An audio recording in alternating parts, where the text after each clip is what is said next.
watching News 25. Local coverage you can count on. News 25 is brought to you by J.K. Nelson Law, voted best of Pahrump for 4 years. Give them a call, 775-727-9900. News 25 is also brought to you by Gunny's Air Conditioning and Heating. New, service, and repair. Call Gunny's, 775-727-6800.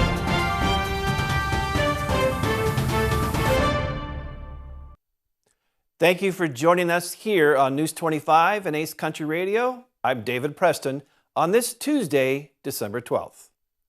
An unidentified man is arrested after breaking into a Fox 5 transmitter compound and stealing equipment. RJ Camacho has this story. On December 12th today at approximately 11:30 a.m., a compound which hosted a transmitter site for news station Fox 5 was broken into by an unidentified male. According to an anonymous source, the thief was found with UPS batteries and a large diesel tank hose in their truck. He allegedly had access to the mountain area via keys and lock codes. The man was reportedly seen on camera, allegedly stealing a generator out of the Fox 5 building. While the authorities could not find the generator in the alleged thief's truck, it was found halfway down the mountain, stashed away behind a rock. While the man is in custody, no further information has been given at this time. Memorial services have been held to honor both of the troopers who were killed on the I-15 hit and run on November 30th. The two troopers who were killed in a hit-and-run on the I-15 on November 30th, Sergeant Michael Abate and Trooper Alberto Felix, had their memorial services recently in Vegas. Alberto Felix's memorial service was held on Friday morning, where the community gathered at Central Church in Henderson. The service began at 9:30 a.m., where law enforcement escorted the casket of the fallen trooper to Central Church from Pahrump Mortuary. Today we celebrate the life of Nevada State Trooper Alberto Felix, or better known to his close friends, his family, as El Gato. We have lost a husband, a father, an uncle, a son, a military veteran, friend, mentor, and community hero. Alberto was the best of the best. He dedicated his entire life to serving our community and our country for over 2.5 decades. Alberto Felix, prior to joining the Nevada State Police Department, honorably served the U.S. Air Force. Felix's oldest daughter spoke at the funeral, stating that he loved helping people and that I could never ask for a better father than him. Sergeant Michael Abate's funeral procession was held 3 days later on December 11th, where law enforcement escorted the casket to Central Church from Pahrump Mortuaries as well, with the service beginning at 9:30 a.m. Michael was the best of the best, and he dedicated his life to serving and protecting this community for over the last 10 years. We are all here to honor a man who's left behind a great legacy. This service will be where we can reflect on the memories that we got to spend together and all the precious moments that we shared. This will be a time where we can honor, remember, and celebrate the life of Michael. Abate was a trooper for 10 years and was promoted to sergeant merely weeks before his death. His 38th birthday was coming soon as well on December 22nd. Nevada State Police Director George Tagliati stated at the funeral that Abate exemplified what it meant to be a Nevada State Trooper, and both him and Alberto Felix were awarded Medals of Valor. On November 30th, 2023, Sergeant Michael Abate and Trooper Alberto Felix exemplified heroism and dedication while assisting a motorist on Interstate 15, D Street off-ramp. In a tragic turn, they were struck by a passing motorist. Their selfless service to the great state of Nevada will be forever honored as they pay the ultimate sacrifice. Their legacy, unwavering bravery, and dedication lives on, and their memory and spirit are inspirational to us all. The Israeli military has detained more Palestinian men, and more civilians have been reportedly killed after an overnight Israeli airstrikes. News 25's RJ Camacho filed this report.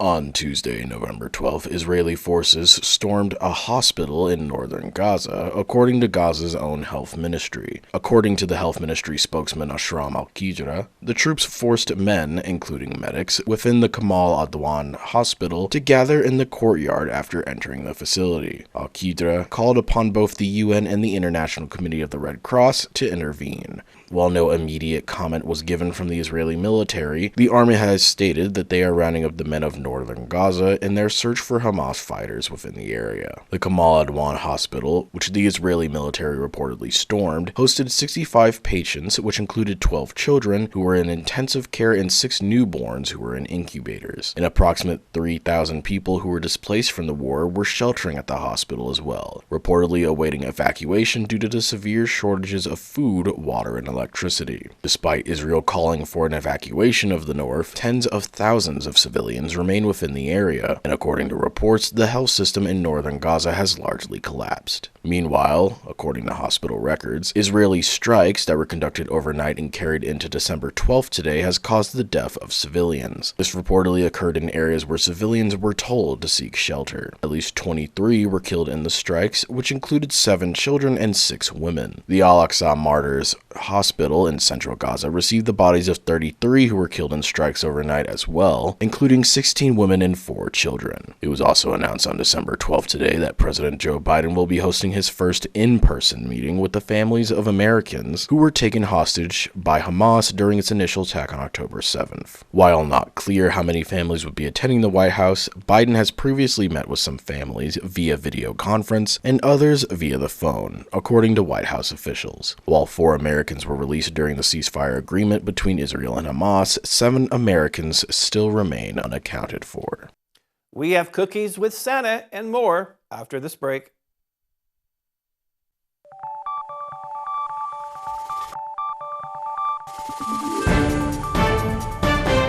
You're watching News 25. Local coverage you can count on.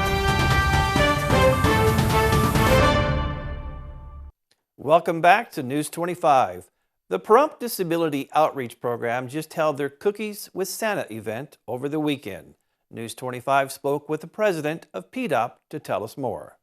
We're down here at PDOP Cookies with Santa, what has become an annual thing for us. It's our give back to the community. This year has been a success already. As you can see, we have a ton of people here. We've got cookies and hot chocolate inside. We've got photos with Santa. We've got some Christmas music playing. And then outside, of course, many people's favorites, the mechanical bull, which is a reindeer tonight with reindeer horns, and we have our train ride. And it's just been an awesome time so far. We've served hundreds of cups of hot chocolate. We've had nonstop kids on the train and on the bull ride. And this is PDOP's way of just saying to the community, thank you for supporting us for the year. And of course, we always do fundraising events, and this is not one of them, but anyone who wants to donate to our cause, you can go to our website at www.pdop.info, or you can call us at 702-516-0847. And PDOP will have all sorts of events for the next year that we'll be announcing as the year goes on. Thank you, everybody, for your support for 2023. I really like the bull riding. That's my favorite part. My favorite part is the bull riding too. Yeah, it's really fun. I also like the train. The train is really fun as well. I want to wish you guys a very happy Merry Christmas. I want to wish you guys a happy Christmas too. In today's business brief, News 25 caught up with Sherry Boots, a line dance instructor who teaches here in Pahrump. Hello, my line dance enthusiast. My name is Sherry Boots, also known as Miss Boots, and I teach line dancing. I can teach line dancing to anyone. A lot of people come to me and they say, well, I have 2 left feet. I said, at least you have 2 feet, and I can work with those. I teach in 2 different locations. The first location is on 160 south of Homestead, and the other location is the Coyote Den over on Kellogg. You can find all of my information listed on Facebook by just clicking on or typing in Sherry Boots. I've been line dancing for a long time, since 1969. And it was because my family, we were a family of dancers, and I've been doing it ever since. I started teaching in 1983, And I felt so good about doing it, I decided to continue till today. Also, I'd like to go over benefits of line dancing. It's not just kicking up your boots and, showcasing what you can do. It's a very good activity and alternative workout in regards to the mind and the physical body. And I'd like to introduce someone to you who has never line danced before, and I believe in miracles. I do like miracles, and we're going to get started. Actually, I have a lot of Mikeys in my class. So the dance is called Cab Driver, and it's a basic country step sideways, counting 8 count, start, 1, 2, 3, 4, 5, 6, 7, 8, walk up with a scoot. 1, 2, 3, 4, left. 1, 2, 3, 4, and then back, same count with a hitch. 1, 2, 3, 4, 5, 6, 7, 8. 1, 2, 3, 4, 5, 6, 7, 8. 1, 2, 3, 4, 5, 6, 7, 8. 1, 2, 3, 4, 5, 6, 7, 8. 1, 2, 3, 4, 5, 6, 7, 8. 1, 2, 3, 4, 5, 6, 7, 8. Yeah! On Veterans Day, Linda Wright of the Pahrump Holiday Task Force receives a certificate of recognition from Governor Lombardo. News 25 caught up with Linda to tell us more. On Veterans Day this year, I went to Las Vegas as I was chosen to be Veteran Supporter of the Month for January of 2024. And at that ceremony, I was presented this award from Governor Lombardo and Lieutenant Governor Stavros. And it is quite an honor to receive this because it means that I have supported the veterans in Nevada and in Pahrump, and they recognize me for all that I do for our veterans. And I am quite honored and humbled to receive this award. And so I want to thank Pahrump and the DAV for nominating me, and thank you, Pahrump, and my veterans. This is for you, for all that I do for you. Thank you. Samantha Harris of Valley Electric has some helpful tips for us after the break.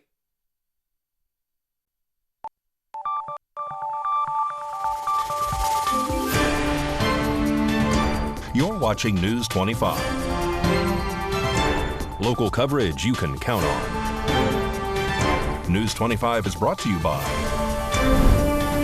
Mountain West Lawyer, Injury Attorneys, 727-9500. Welcome back to News 25. Samantha Harris of Valley Electric is here to give us some helpful tips to keep us and our homes safe for the holiday season. This segment of News 25 is brought to you by Valley Electric and its family of companies focused on serving our members. We're better together. As the winter season draws the chilly temperatures near, there's nothing quite like the charm of snuggling up by the fireplace, enjoying the warm glow of holiday lights or sipping hot cocoa. However, with these seasonal pleasures comes an increased reliance on electrical appliances and lighting, making it essential to ensure that our homes remain safe havens during these cold winter months. Winter electrical safety is about keeping warm and protecting our homes and loved ones from potential hazards. Electrical outlets and power strips with winter's increasing demand for power-hungry devices, it's crucial to prevent electrical overloads. Overloaded outlets and power strips can overheat and ignite fires. If you depend on power strips for multiple devices, ensure they can handle the electrical load. Consider using those with surge protection for added safety. Smoke and carbon dioxide detectors. Winter is the peak season for heating appliances, such as space heaters and fireplaces.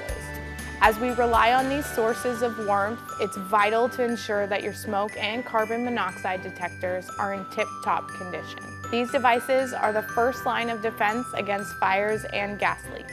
Make it a yearly ritual to replace the batteries in battery-operated detectors and test all detectors monthly to guarantee they are functioning correctly. Additionally, keep them free from dust and debris to make certain that their sensors remain unobstructed. Winter kitchen safety. The holiday season often sees an increase in kitchen activity. While culinary creations can be delightful, they also present potential fire hazards. Be vigilant in the kitchen and never leave cooking food unattended while using electrical appliances. Avoid overloading outlets with devices, which can be easy to do when cooking large meals. Keep all cords away from heat sources to prevent melting and fire hazards. Turn off and unplug all cooking appliances when not in use. Ensure your home has GFCI outlets in the kitchen, near sinks and water sources to help prevent electrical shock. Holiday decoration safety. One of the most magical aspects of the holiday season is the beautiful decorations that light up our homes. Make safety a priority when you are hanging your sparkling lights, ornaments, and decorations. Consider using LED lights when possible. They not only use much less energy, but they also generate less heat when compared to traditional light bulbs. Also, using LEDs on Christmas trees can significantly reduce the risk of fire associated with dry trees. If running extension cords, keep them clear of walkways to prevent tripping hazards. If they are outdoors, make sure they are safeguarded from the weather. Space heater safety. Space heaters are valuable for providing extra warmth in specific areas of your home. Still, they can also pose safety and energy efficiency challenges. Select models with energy-saving features like automatic shutoff and temperature controls. Place them on a stable, flat surface away from flammable materials and maintain a minimum 3-foot clearance. Never leave space heaters unattended and unplug them when they are not in use to prevent overheating and fire risks. Furthermore, be mindful of energy consumption.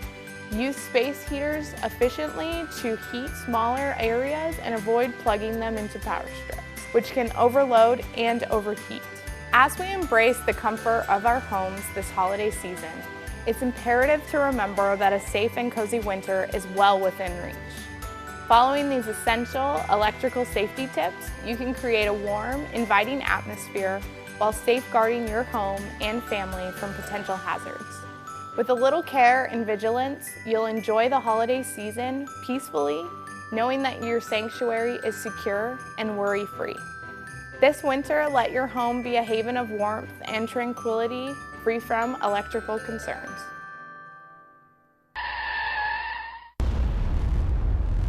News 25 WeatherCam is brought to you by Lerner and Rowe Injury Attorney's Office in Pahrump. In a wreck, need a check? Call 702-877-1500.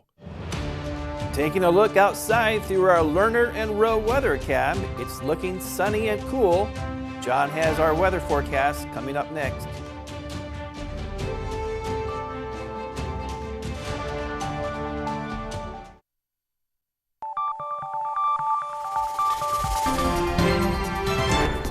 News 25 weather is brought to you by Dairy Council of Nevada. Undeniably delicious, undeniably dairy. Enjoy what's real.